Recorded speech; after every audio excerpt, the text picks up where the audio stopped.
All right. Good evening, everyone. It is now 6:32, and we will go ahead and get started. If I'm a little kind of discombobulated, it's because I'm also trying to allow people to enter into the Zoom as well. So I've got that over here, and I've got the agenda and everything else on this other side. So I'll be looking forward so that way we can connect. My name is Renee Sanchez, and I am the superintendent of the Champlain Valley School District. And so we are here tonight with our bi-monthly DEI town halls. If you're familiar with how we're running it this year, so on our even months, we are having our DEI town halls that we're carrying over from last year. And then on our odd months, we are doing our strategic plan town halls. So that next one will be next month during the second Wednesday of the month. So at this time, I've introduced myself now. I'd like to have the DEI coaches, our campus DEI coaches, which is a new position this year, a full-time position at our campuses. I'd like to have them introduce themselves, and I will let them pick the order.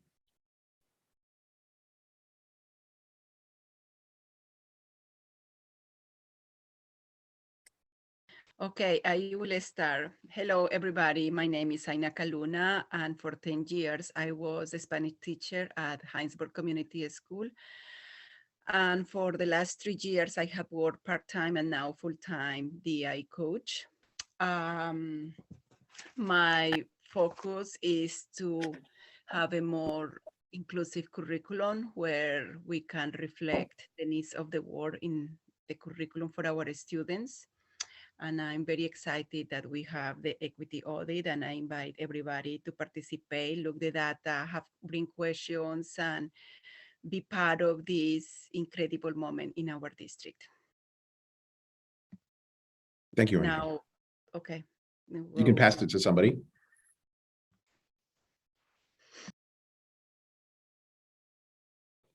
I'll pick it up. Hi, my name's Mike Fife. I'm working in the Williston and Allenbrook schools.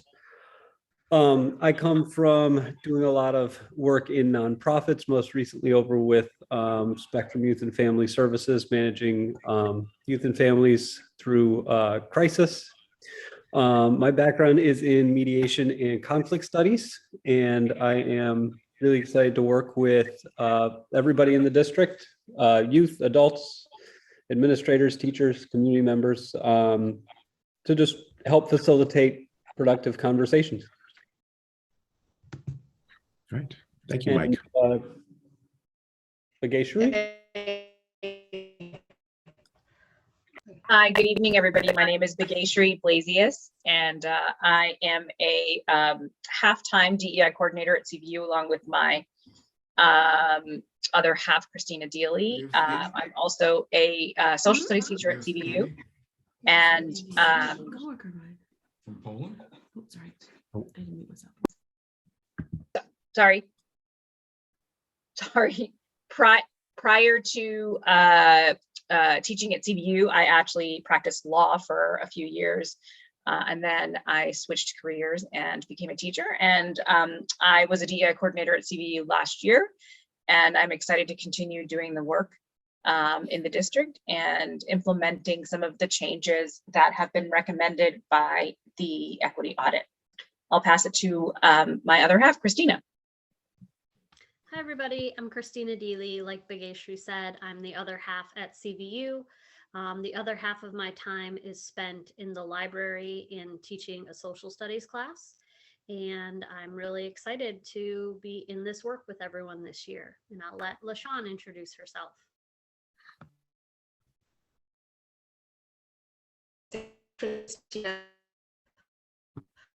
My name's LaShawn Whitmore-Sells. It does say Mel. I have done many different roles. I've been classroom teacher in elementary, DEI, diversity and equity, a coordinator for a few years in the past. But I'm very happy to be here, part of the community, and I'm looking forward to talking more with everyone. Thanks. Okay. And then I see that one of my colleagues, Sarah Crum, is here. Sarah, if you could introduce yourself, please. Tell us your role and I guess your responsibility for equity as well. Sure. Hi, everybody. I'm Sarah Crum. I'm the Director of Learning and Innovation. I oversee a lot of our curriculum development. And so I work really closely with ESMA and the DEI coaches to look at our curriculum and keep working towards a more equitable experience for students. Yeah. Okay, thank you, Sarah. I am dropping a copy of our agenda in the chat. So if folks want to kind of follow along on what we are talking about tonight.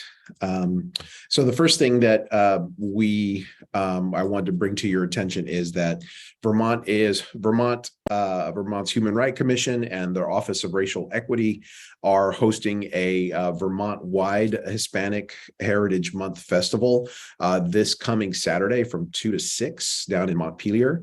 So if you have time to celebrate with all of Vermont, please make some time to work your way down there. It should be a great time. One of our good friends, Amanda Garces, she's helping organize this for the entire state. So if you attend, there's a good chance I may see you there. So stop by if you can.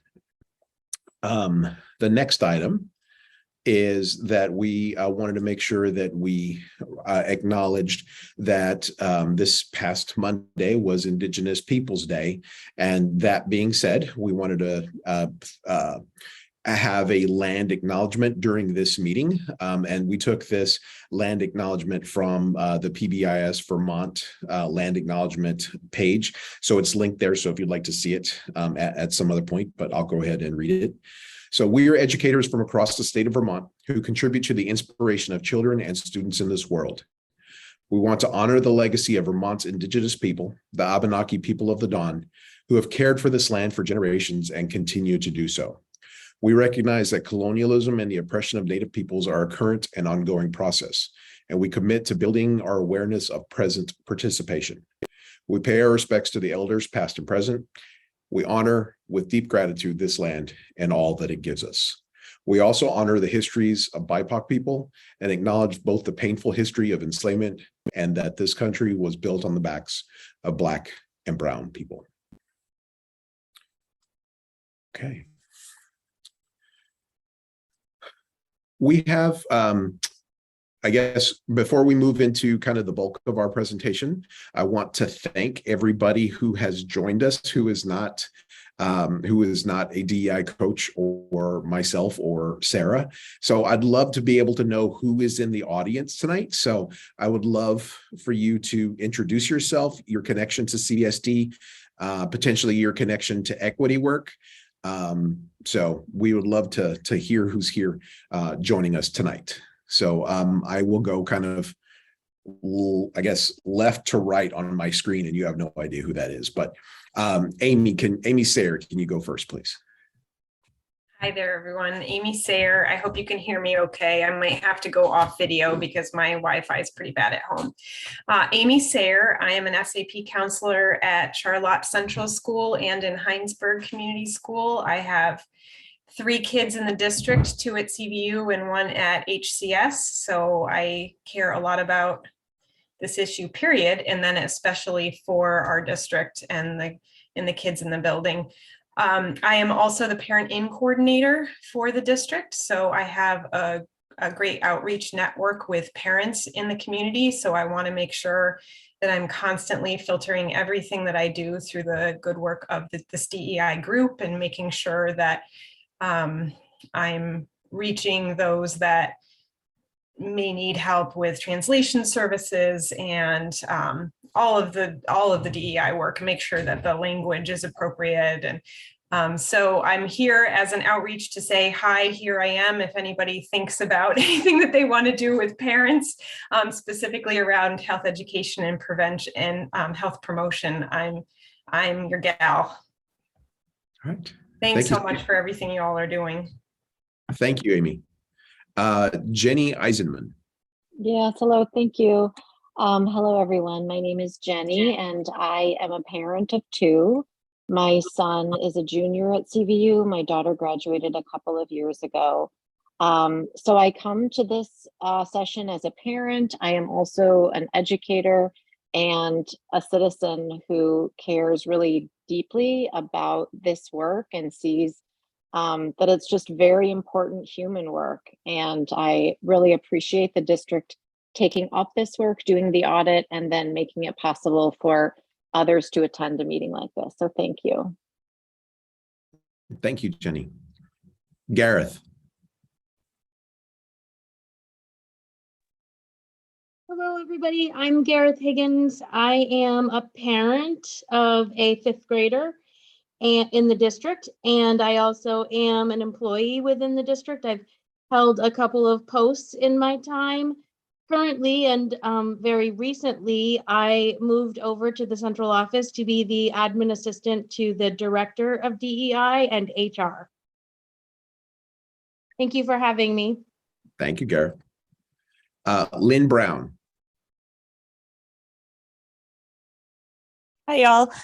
Lynn Brown over at WCS. I am a behavior interventionist and garden coordinator, and just very interested in this work. Right. Thank you so much. Freya. Sorry, we're not actually Freya. That's okay.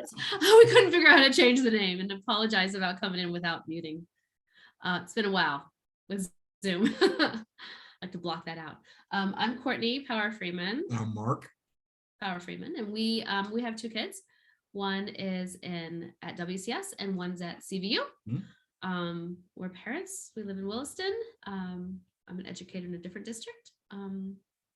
Awesome. Yeah. Thanks for having us. We're excited about the work. We're excited about the audit. I've worked with Mass Insight before, so I'm pretty excited about this. Okay. Well, Courtney, while I have you on the screen, we'd love to have you here in CVSD. So how can we make that happen? Or is that something that we need to talk offline about? Is this how rudely I said I applied? Yeah. We'll talk offline, Gareth. That's all right. that fits into your role. So thank you. Thanks. But thank you everybody so much for coming tonight. So tonight is really more of kind of a quick distillation of what the diversity or the equity audit says. And so we're going to highlight some slides, largely the recommendations. But then I've asked the DEI coaches to kind of give their feedback on what, their first impressions of the equity audit. And then we'll talk about next steps. And then we would love to answer as many questions as you guys can throw at us or can think of, because that's really why we're here tonight, is to be able to answer questions that you may have. So let me share my screen.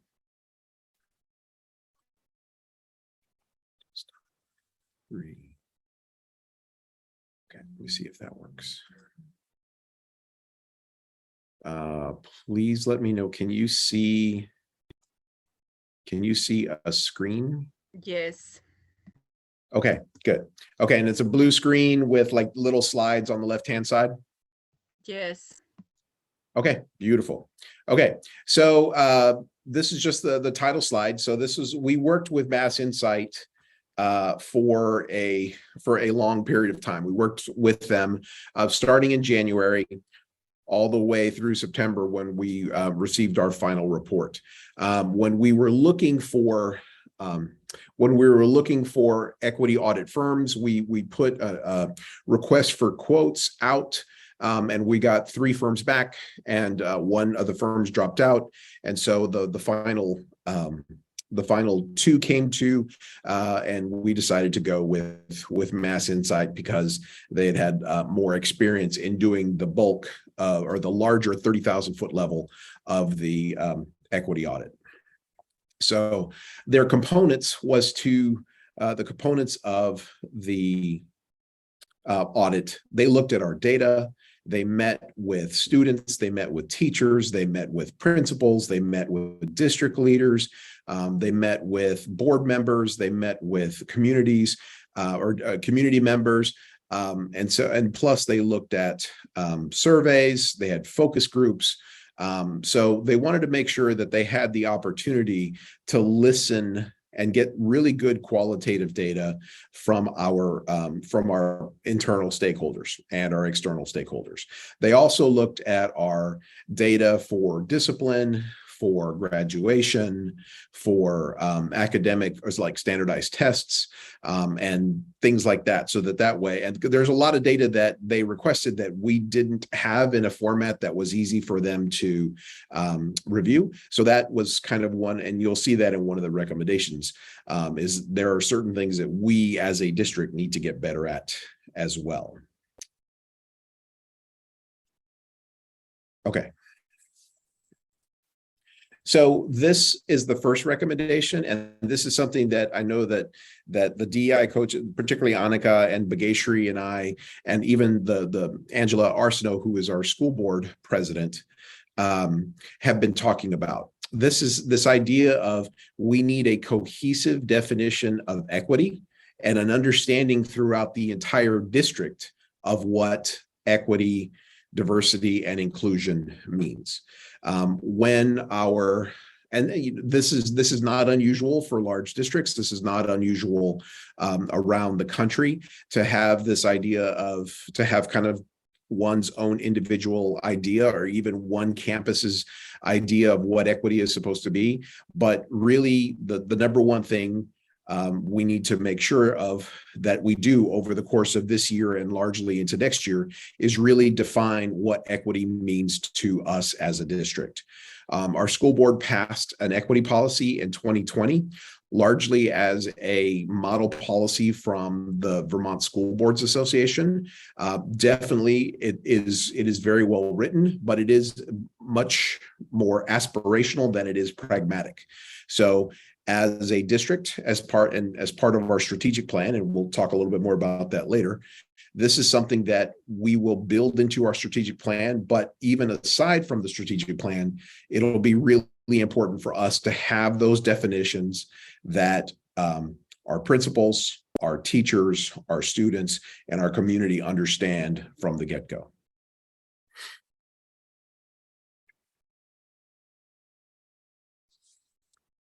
Okay.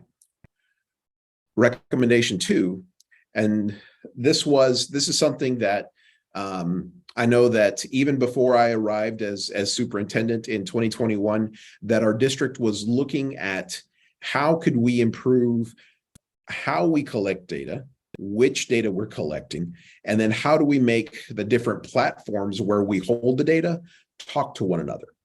And so by not having all of this data easily accessible, it prevents us from being able to treat each student individually.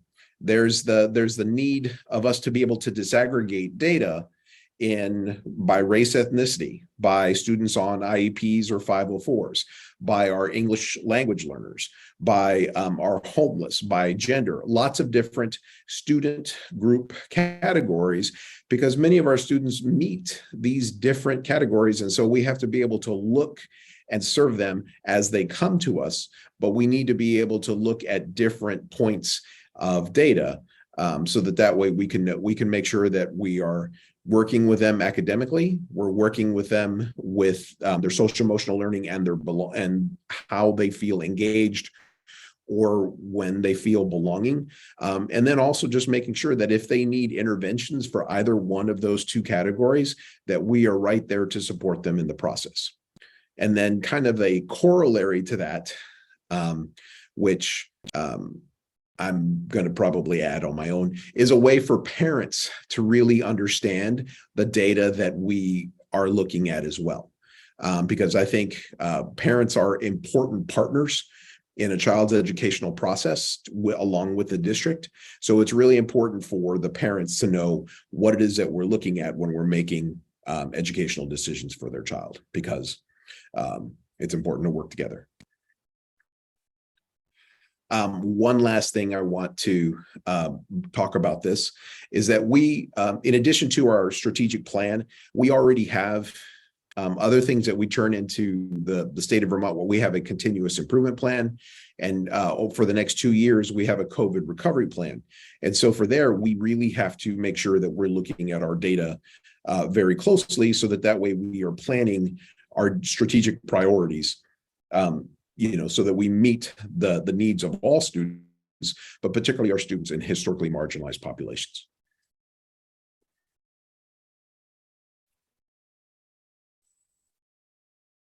So recommendation number 3 has to do with essentially making sure that we have people on staff who are trained well in diversity, equity, and inclusion, making sure that the district is able to cultivate, hire, retain educators of color, educators from elsewhere, so that, and strengthen the educators that we have in place, so that way we have the ability to make sure that we are able to reach the students who need that extra help. It is important, and part of what we are part of our priorities that we created this year as a leadership team across the district was to make sure that we focused on academic growth and belonging.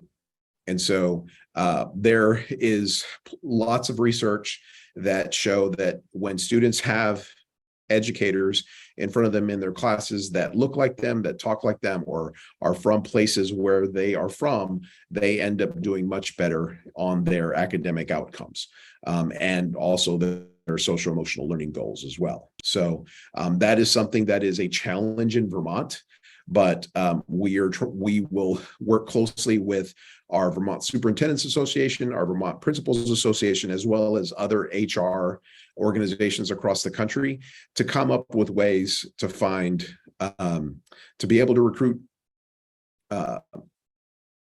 diverse and qualified candidates to our area. And LaShawn, if I remember correctly, you're excited about that one, so we'll get into that one quickly. And then finally, recommendation 4. So this goes back to our to what I was saying earlier about making sure that parents have a say in the educational outcomes or the educational processes for our students. So we want to make sure that we are continuing to stress this stakeholder engagement, not just from the point of view of, tell us what you think, but also involve external stakeholders, whether they're parents or their business members, community members, so that way they can help us monitor our assessment and accountability structures, because we want to make sure that we are the district that our students deserve, and we want to be the best district in Vermont and even the entire country.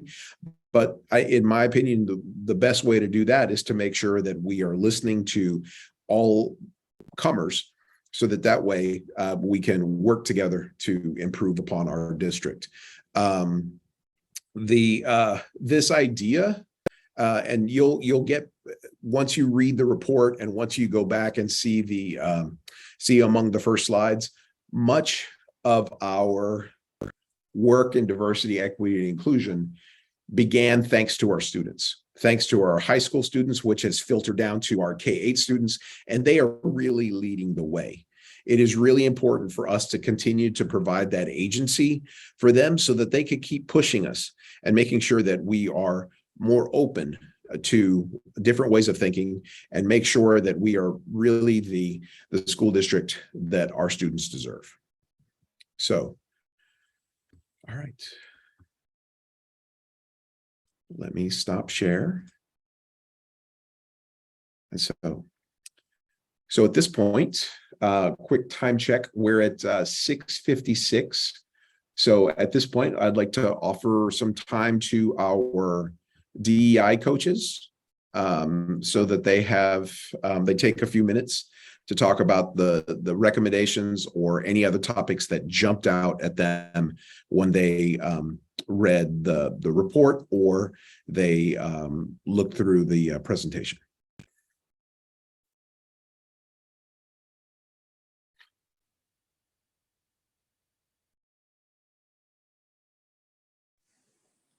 I don't mind starting if you wanted us to get started. Sure. Renee. Perfect.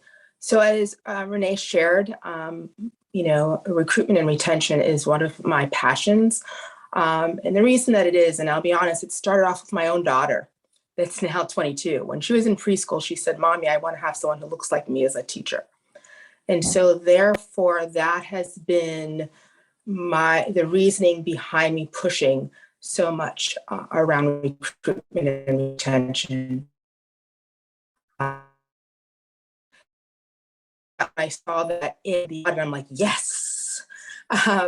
And so with that, there's a few things that I like to think about, because it's not only just an area of opportunity here, it's across the nation. There have been declining, it's been declining for having educators of color across the nation. So with that, we have to be really innovative and thinking outside the box. And so, there's definitely some different strategies that can be used with looking at what we have right here in Vermont. We have some great colleges and institutions where we have students that come here that study in education. We have students that are right here in our district that are interested in education. So it's really how we plant the seed and how we watch it grow and how we pollinate that and keep bringing folks back.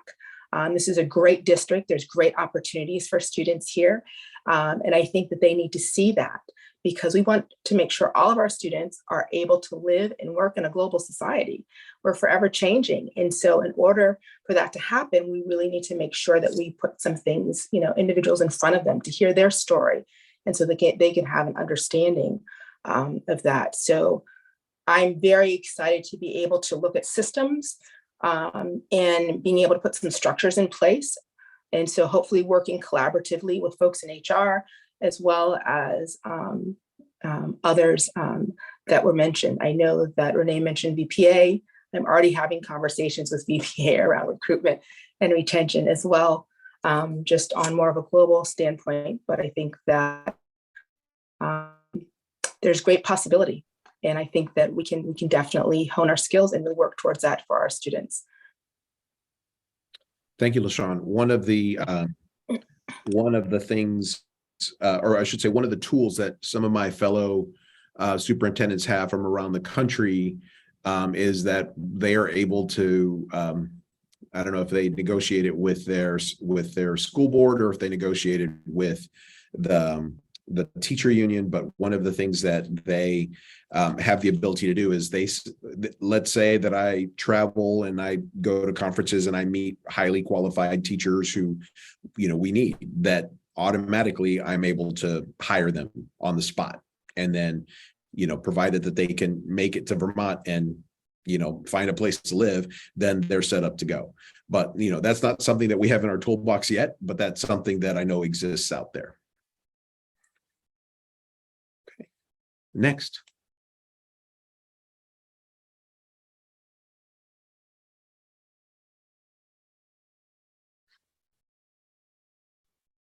Annika, would you like to go next? Annika, you got it? Yeah, Go I ahead. got it. Thank you. The equity work is not something that is disjointed. It's something that is connected. Everything is connected to equity. It's not one more thing that we have to do. And I think that the 4 recommendations that we got from the audit is bringing us to different states in our district.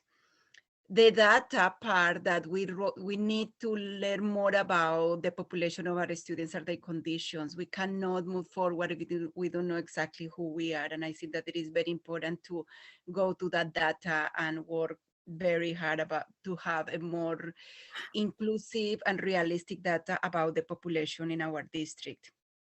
Diverse staff, definitely I support what Renee and LaShawn said. Is so important to bring new voices to the curriculum, because historically we have been hearing the same, and it is what I focus a lot of in the curriculum as a teacher. I think that I saw the lack of content that brings silencing voices. It has been 500 years since the Europeans arrived to this continent, and we are still centered in the white curriculum and bringing all those voices, but there is so much and so much depth in the knowledge. For instance, the Incas, they performed brain surgery, and the Aztecs, they could predict the astrological things. So there is so much knowledge that we don't get, and we are depriving our students to learn who we are really are and who we really were. So I think that it is important to bring that in the curriculum. And a very important part is also the family engagement. I think that starting with the vision of our district of what is really equity. There are many voices that sometimes show discomfort, but I think that that discomfort is because the people don't know that if we talk about history of this country, we are not brainwash our students. We are saying the truth, but there's some people don't understand that. I think that is important to bring those voices and the reality of our history into our curriculum, and that our students deserve, because even so we live in a white state, our students are not going to live their lives here in Vermont. They are going to go to the world. They are going to go outside Vermont, and they need to be prepared to be part of this diverse world that sometimes we don't show them when we are in our classroom. As Roshan was saying, like students of color, they don't see themselves reflected with the teachers, with the curriculum. We know that it's places. So I think that is our commitment to bring that. And one part that is very important for me is also our relationship with the environment. I think that when we talk about climate change and all that, I think that our commitment with our students is prepare them with sustainable measurements, sustainable practices, that we leave them a cleaner environment than the one that we got. So I think that there is so many parts of the equity that is not just race, is so many problems that we have to go, but I think that having this data from the equity audit is a great resource and a great start. And I again invite your friends, other parents, everybody to look at the data. It's available in the website, and start looking how we could together can work to make this place a better place and prepare better our students. Thank you, Anika. I just want to follow up with, thank you so much for touching on the environment, because environmental racism is very, very, very real. Having worked in Houston, yeah, I've saw it firsthand. So, but yeah, so that's something that we definitely have to keep in mind as we do our work. So, all right, Mike. So, for me, what stood out in the report, and I love, Renee, what you said about the students needing agency. But I think when I read the full report, I really appreciated that there was also a plea from the students for the adults to take the lead. And I think, there's a lot of work that Inika has outlined, and I'm not going to outline all that again, and that LaShawn has outlined, and that all five of us are going to talk about a lot. And I think one of the biggest things that I took out of the report is that adults need to lead in that learning. And if we need to educate ourselves first, then we need to do that. But we can't rely on students and historically marginalized populations to educate us. I think that's a dynamic that is prevalent in this work constantly. And I think it's incumbent on us as educators and coaches and administrators and parents and everybody in the room to educate ourselves so that we can start having those conversations in a more productive way. So I loved that the audit was able to get a bunch of really good quotes from, and it wasn't just the high school. I saw a couple from the middle school as well that were really, really meaningful. And I really appreciated that a lot of the youth talked about kindness not being good enough. I think we have a lot of really kind and wonderful people. And I don't think kindness will fulfill all the wonderful goals that Inika just outlined, or that LaShawn outlined, right? And I'm not really talking about those. I'm more talking about means. But kindness won't get us there, right? It's a fine start, but we need to educate ourselves, and we need to lead in the change as adults. And I think my last comment is that one of the pieces that, I'm really new to a school system. I've never worked in a school before. So it's nice to be able to kind of get dropped in and just learn from the outside world. And I've been asking teachers and students just how often do they talk about race and identity and class and DEI topics. And one of the responses, and this is anecdotal data, but I think it's pretty meaningful given that most of the responses were not often. And I had one kid, I think a 5th or 6th grader, say, we talk about it when something happens and that's it. And I was like, great, thank you for that data. I think I know what my job description is now, right? Like, I got to make sure that that is not the answer soon, as soon as we can, right? How do we have conversations about difference and conversations about historically marginalized people in positive ways and not just when somebody has been insulted. So thanks. Thank you so much, Mike. Okay, Christina. So I'm going to kick off CVU, and one of the things that we felt it was really important to touch upon is the graduation rate discrepancy. And the reason we wanted to touch on that is when we saw in the Mass Insight report, there was almost a 10% gap between students versus students with marginalized identities and their graduation rate. And that felt a little off to us. And so we did some additional research and applied the 6-year graduation rate instead of the 4-year graduation rate to encompass our students with disabilities in particular, who we know are allowed to stay until age 22. And it significantly changed our graduation rate, actually, to the discrepancy being less than 2%, which is a significant number. Obviously 2% discrepancy rate is significant, but we went from more than 10% to less than 2%. So that was a really big find for us that we wanted to make sure that we can communicate that out. So that's just something we really wanted to highlight, because when we first heard that, we were really, really concerned about how we were failing, and we're feeling a little bit better. We'd like to, get that gap even smaller, but compared to the over 10%, we're a little bit on steadier water, steadier ground than we thought we were, thankfully. And then Bhageshri is going to talk about something that we've been working a lot on over the past year at CVU. Thanks, Christina. So we've been trying to focus more on data collection at CVU. We have a lot of harassment, so racial, sexual, based on a lot of different protected categories. And we launched about 1.5 years ago at the high school. We launched a new reporting platform and form, and we had students make a video and are encouraging students to report and to speak up.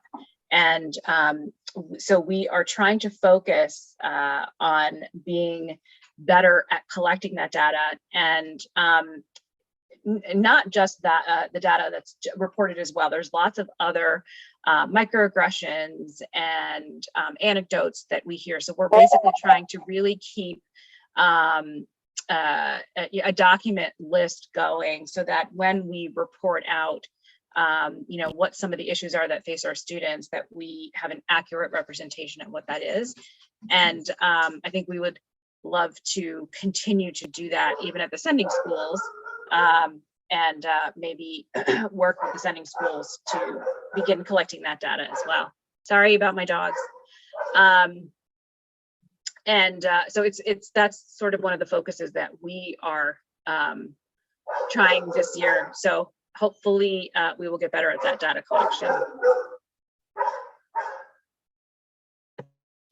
Thank you, Bhageshri and Christina. So that the board has a ad hoc committee to essentially charge that we're researching the different ways that we can come up with that anti-bias reporting mechanism for the entire district. So Evan Sevo and I have been working with them closely, and so we're going to invite you. I'd love to be able to invite you and Adam and anybody else who's been a major part of that to our next meeting, so you can describe to them how you're using it and kind of the process for creating it, so that way we don't have to reinvent the wheel.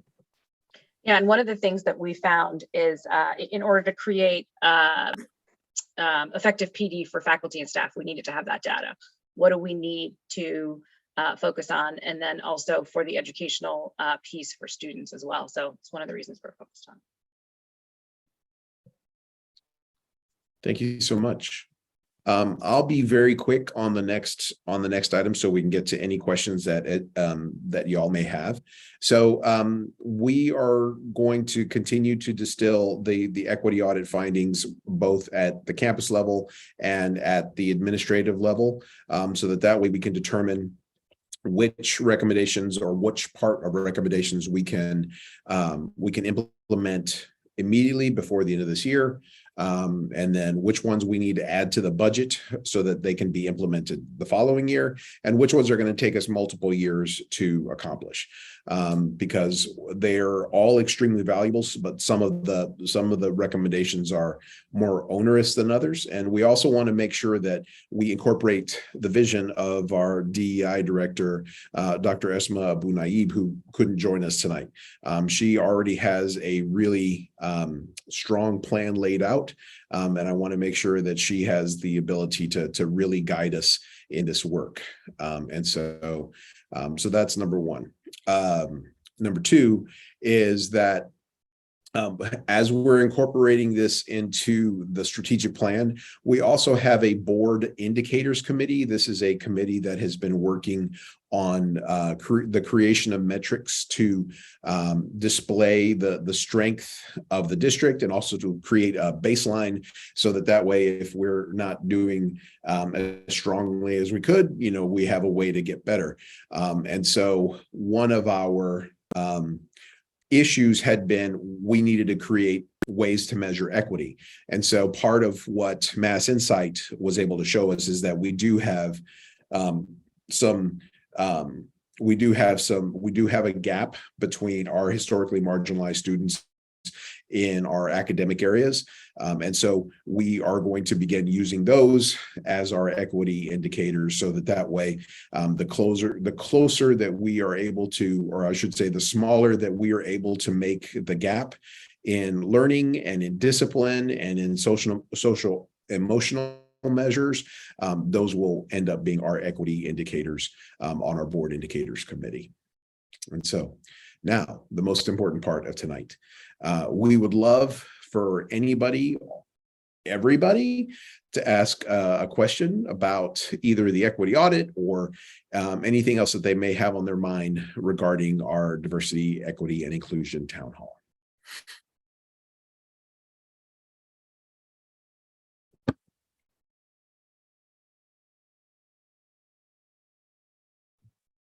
I'll just speak up and say that I'm feeling awfully lucky to have this incredible group of people doing this work in our district. Like, it's so nice to have an opportunity to hear from each of you. And I really appreciate that, not only as a district employee, but as a parent. It means a lot. You all said really thoughtful, well-informed things that were super helpful to tag on to the audit. And I really appreciate it a lot. Thank you, Amy.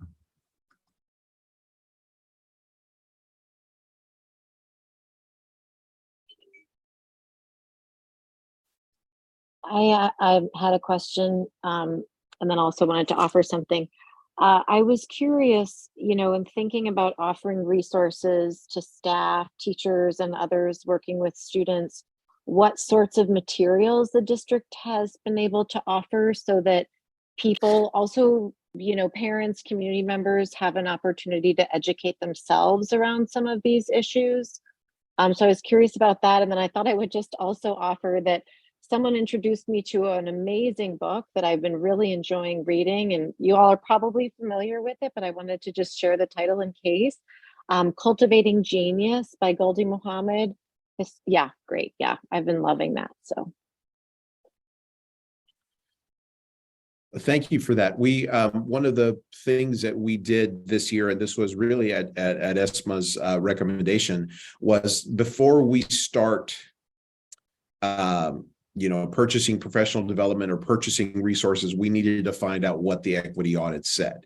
And I think part of that goes back to one of the first recommendations was that we all kind of had our own definition of what equity meant.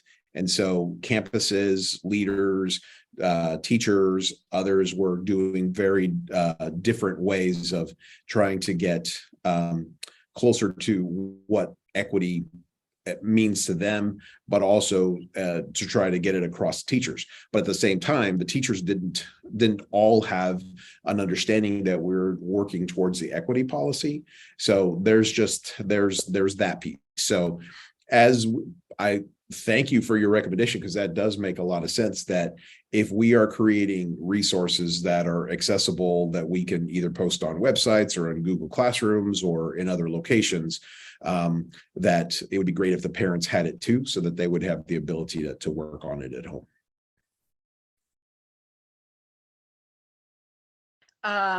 In the website, in the district website, in the DEI page, there are some resources for a training that we had with the staff last year, 2 years ago, all about Black history. So I think that it is a good way to start. That there are podcasts and everything, and we will continue putting more information on some of the most important resources to put in to have. So I think that the website is a first place to go.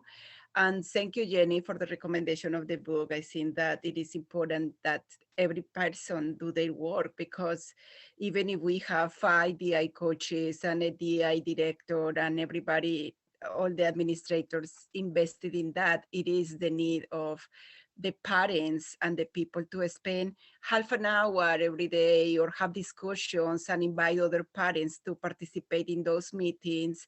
But also in the future, we are going to need more the participation of the families, and these forums like spread the voice and talk to them. But also I think that it is important that when you have the opportunity, talk to your friends, your other parents, and spread the voice that this is a job that needs to be done. It's so easy to ignore it and keep having a nice life. But as Mike said, being kind is not, it's nice to be kind, but if we don't really disrupt systems, we are going to continue. And what I always say is, like, we are 5 decades since the interracial marriage was approved. So all of us were, most of us were alive when that happened. And then it's 500 years since the European knowledge arrived here, and we are still talking exactly about the same. So I think that it's time that we commit and we do our job, reading, having, commenting with other parents, inviting other parents. Without the community, we cannot do it.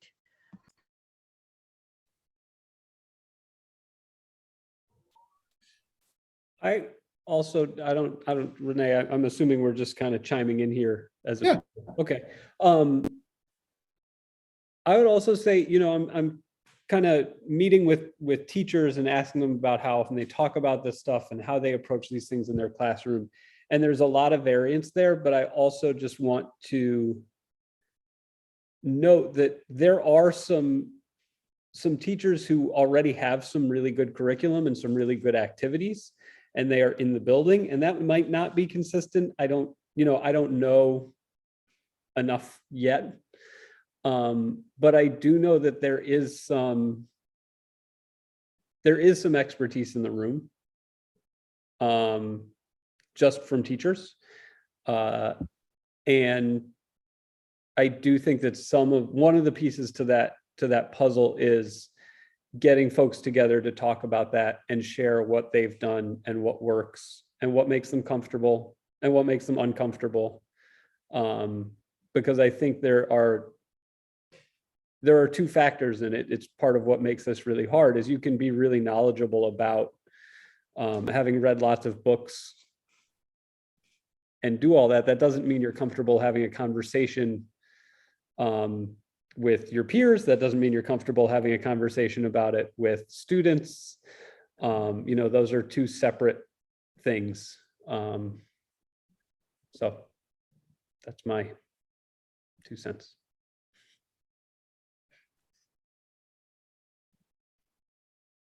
Can we ask a different question? Sure. Okay. Was that good, Jenny? Okay, sweet.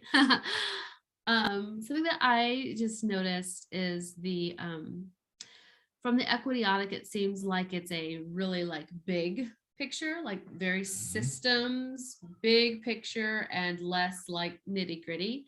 And and just in looking at this first time here, so we have the big system recommendations, and then we also have the foot soldiers in the schools. What is going to be if we're taking care of the big stuff first, what's going to be kind of the steps, the plan to bridge those two? Because you can have 5 different people working with your team on the ground, but if we don't have the systems and we have that middle place, I guess my question is what's the general overall long plan?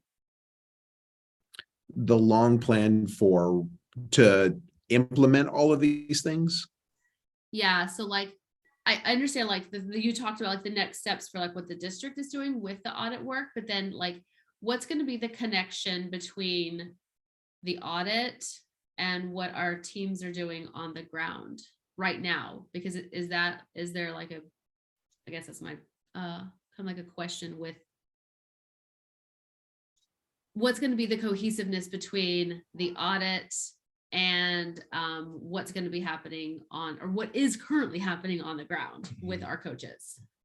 So it won't just be the coaches doing the work. So it'll be everybody who's on the campus. So it's important. There's 2 really big systems, or 2 really big things, in my opinion, that need to happen first. So one is that we need to derive that shared vision of what diversity, equity, and inclusion is, so that we have a North Star that we can share with everyone, that when we make educational decisions, budgetary decisions, disciplinary decisions, we are keeping this vision in mind. So then the second part to go along with that is really, we have to make sure that the data for tracking these decisions are easily accessible by teachers, by principals, by central office leaders, and by the superintendent, because it's things have to be monitored, otherwise they're optional.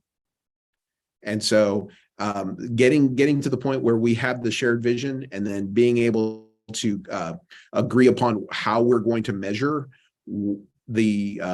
our progress on our journey of diversity, equity, and inclusion. Everything else is going to be action steps, but those are 2 things that are going to be integral, that we have to set up as soon as possible.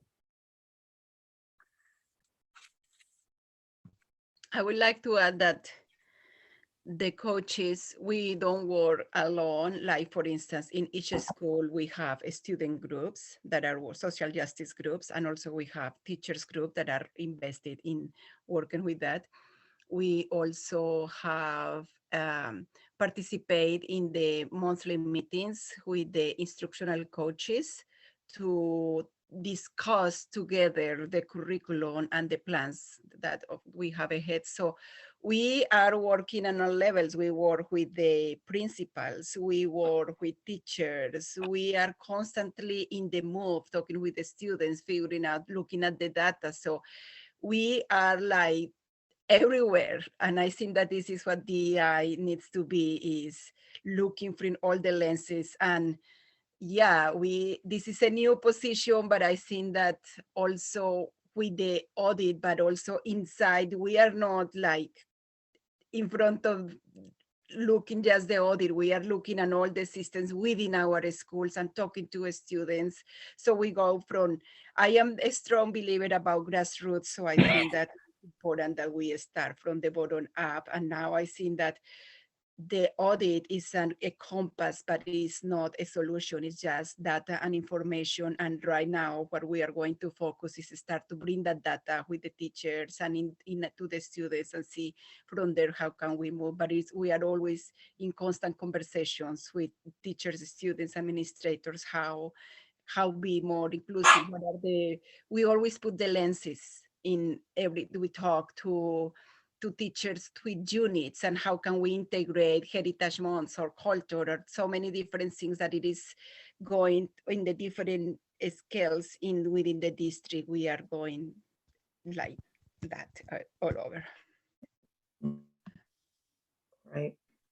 I agree 100% with what you and Renee said, in the sense that I wrote down checks and balances and intentionality. And so to me, I look at the audit as the overarching umbrella and all the pieces that are coming down. So when you're looking short-term and long-term, there'll be goals that we do short-term, and there are going to be things that are long-term. We really want to make sure things take root in order for it to keep growing. Because if it doesn't take root, then you end up doing the same thing over and over and over again. And so if we have that intentionality and that structure in place, we can really just keep going up, up, up, up, up, as well as, long-term, we're going to be able to see that, the next group that comes through, of young folks, that they're like, oh, we got this. We're already moving on this because, they're halfway down the track, and so that, that's the goal. We want to kind of keep it moving. We don't want to stop and go. We want to just keep.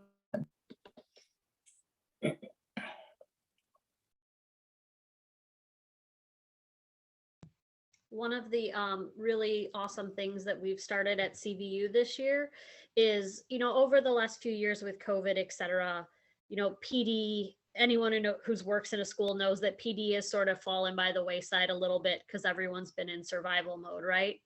And what we have started at CVU this year is every single Wednesday morning for 30 minutes, we're doing equitable practices. And so it's not only DEI, it's SEL, it's restorative practices, and all of our faculty and staff, whether you're a para, a teacher, anyone in the building is invited to come, and we're cycling through, what is discriminatory language, what is trauma, and all these different things that we're doing every Wednesday morning. So it's not just once a month or at the end of the year, but making sure that everyone in our building is sort of welcomed to get on board with us, instead of us just pushing out this narrative, welcoming everyone to learn and reflect and grow as a community, instead of just sitting in a PD and being talked to once a year. Another thing that we're also doing, along with what Christina said, is increasingly we've started to put an educational component into any kind of a disciplinary issue. So for example, if a student uses a homophobic slur or a racial slur, or there's harassment involved, we've gotten better at having the student participate in some kind of educational component with Christina or I or another counselor to say, here's the, you might not have intended, but your words have created this impact. This is how it impacts the community. And sort of, calling them in and having an educational component, instead of just saying, it's inappropriate or it's harassment, having a suspension, and then that's it. So actually doing the educational piece of, why is what you said or did inappropriate? How does it impact the community? How does it impact students? I think that we would like to continue to keep doing that, because I think that's a really important piece of the learning process. That's really brilliant. I love that piece.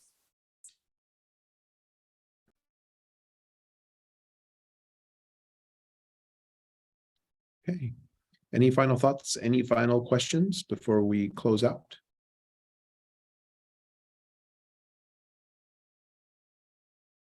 I have a question for the parents and families that are tonight present, and is, how would you invite more people to those forums? What do you think that I would like to see more people in those, and from your perspective, what could be that thread that bring them here?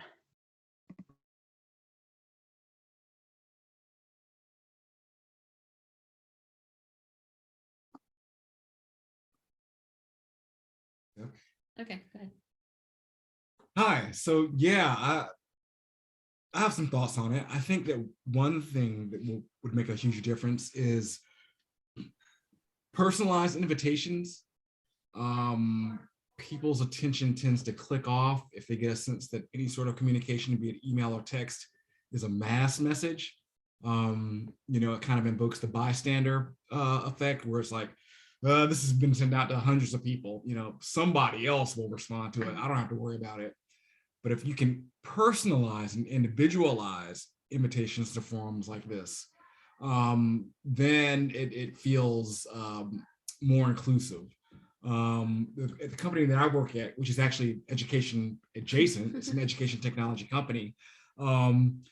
Our DEI department has another word that I hadn't seen before in DEI departments, and that's belonging. So they're DEIB. So they're recognizing that the DE and the I don't work if you don't make people feel like they belong. Mhm. And an individualized invitation can make people feel like they belong. It doesn't have to be super fancy, like with details from their life or whatever, but if it can be crafted to feel like, they personally, we really want your particular opinion. It's valuable to us. Please come and share with us. Folks are more likely to participate in these kinds of forums and events that seek community feedback on DEIB. Mark, thank you so much. So I want to invite you and Courtney and Amy and let's see, and Gareth and Ted and Lynn. We have several strategic planning events coming up. I put them in the chat. And given that y'all are Williston residents, that our first, because we canceled tomorrow night or postponed tomorrow nights due to the expected really bad weather due to the cold front that's coming in. So we have one on Saturday morning at 9:30 at Williston. So, but then there's also one in Shelburne and then one at CVU later on. So so those are going to be great. It'll help us. Love to hear your voice to make sure that diversity, equity, and belonging are part of what it is that we do.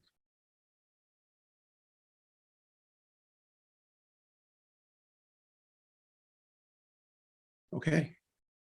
Well, thank you so much for everybody coming out tonight to our October DEI Town Hall. Look forward to seeing you again in December. But if I see you before then, I'll be very excited. So, okay. Bye. Have a wonderful night. Thank you. Bye-bye. Thanks, y'all. Thank you all.